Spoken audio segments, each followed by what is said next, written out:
অনুষ্ঠানটো এই বিষয়ে নকলে আজি আমাৰ কচুগাঁও ব্লক বিপিএফৰ অধীনস্থ কাৰিকৰ গাঁৱৰ সান্তাল আদিবাসী ভাই বন্ধুবিলাকে যোৱা দিনবিলাকত তেওঁলোকে বিপিএফ দলৰ লগত জড়িত নাছিলে।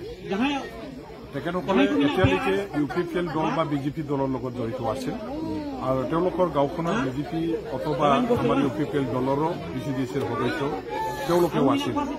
কিন্তু দেখা গ'ল যিটো আশা লৈ পেলাই যিটো তেওঁলোকে উদ্দেশ্য লৈ আমাৰ ইউপিপিএল আৰু বিজেপি দলৰ তেওঁলোকে থাকি একেলগে কাম কৰিছিল।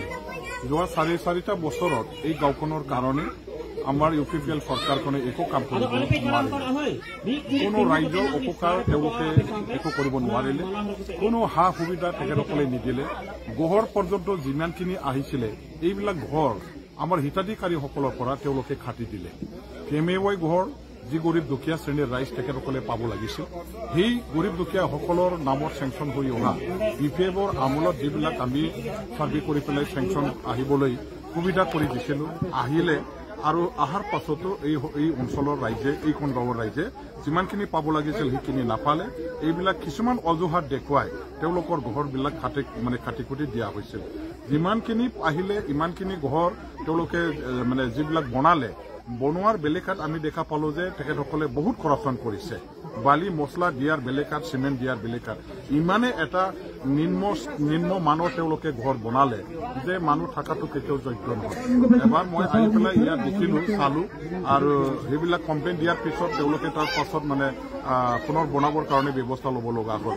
এইবিলাক কিছুমান দুৰ্নীতি কিছুমান কুকৰ্ম আৰু ৰাইজৰ যিটো সা সুবিধা দিয়াৰ বেলেকাত তেখেতসকলে যে একো মনোযোগ দিয়া নাই, যাৰ কাৰণে ৰাইজে তেওঁলোকৰ দলৰ প্ৰতি অনীহা প্ৰকাশ কৰিছে। ৰাইজৰ মনত ক্ষোভ আছে, ক্ষুব্ধ হৈছে আৰু তেওঁলোকে ইউপিপিএল দলটো থিয় কৰি পেলাই আমাৰ এটা বিকল্প ৰাজনৈতিক দলৰ সন্ধানত নামি তেওঁলোকে বিপিএফ দলকে বাছনি কৰি ল'লে। আৰু বিপিএফ দলত আজি গোটেই এই আমাৰ কাৰিকৰ গাঁৱৰ যিমান ইউপিপিএল দল আছিল ইউপিপিএল দলৰ কমি আছিল তেখেতসকলে ইয়াত চবে গাঁৱৰ যিমান আছে চবে ইউপিপিএল দল ত্যাগ কৰি পেলাই বিপিএফ দলত আনুষ্ঠানিকভাৱে আজি যোগদান কৰিছে।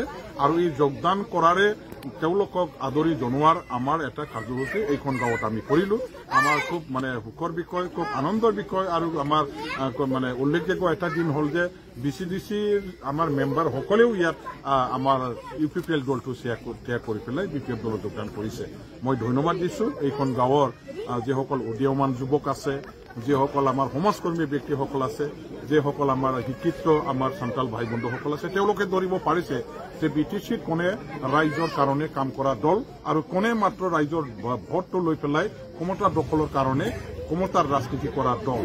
এইবিলাক স্পষ্টভাৱে বুজিব যে তেওঁলোকে পাৰিছে আৰু ইয়াৰ পিছত তেওঁলোকে যিটো সিদ্ধান্ত ল'লে যে বিপিএফ এটাই মাত্ৰ দল যিটো দলে নেকি সকলো জাতি জনগোষ্ঠীৰ হৈ পেলাই কাম কৰে, সকলো জাতি জনগোষ্ঠীৰ কাৰণে তেওঁলোকে চিন্তা কৰে, সকলো জাতি জনগোষ্ঠীক মৰ্যাদা অধিকাৰ প্ৰদান কৰে আৰু সেইটো দলৰ লগত থাকি পেলাই কাম কৰাটোকে আমাৰ জাতিটোৰ কাৰণে ভাল হ'ব, উন্নতিৰ কাৰণে ভাল হ'ব, অঞ্চলৰ কাৰণে ভাল হ'ব।